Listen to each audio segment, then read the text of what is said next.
in my lab, we've actually developed this parent-implemented language intervention, but many of my colleagues also have parent-implemented intervention models of one sort or another. And the basic idea is actually that who best to support their children than parents, if we help them have the tools to support their children's development.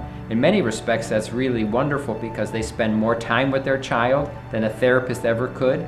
In the case of our work, which is focused on language intervention, even in this country, many children are fortunate if they get an hour of speech and language therapy a week.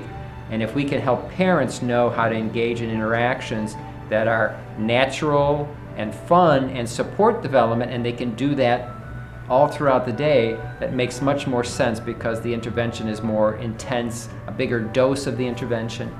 And the thing that we have found is that parents want to be able to help their children. They don't want to just rely on experts. And so if we can give parents the tools so that they can be partners with therapists and help and offer other alternatives to their children and support their development, that's a really good thing.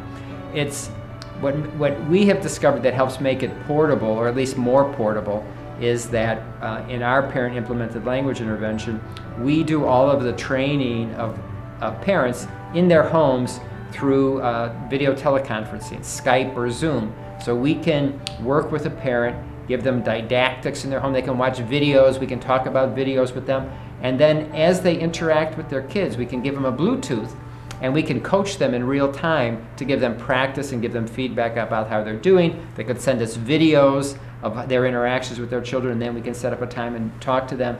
And so in theory, if you have access to the internet, we can do these kinds of interventions. I think that not all families have access to reliable internet, and so I think we need to think of alternatives to continue to make it more widely available. But in theory, we could use cell phones to do this as well. We just haven't done that yet. And so I think that technology affords us the possibility of breaking down barriers to access in this country and other countries. But we have to be cautious. We don't want to just make sure all we do is make these kinds of services through telehealth available to families who already have access to services. We want to make sure we break down these disparities.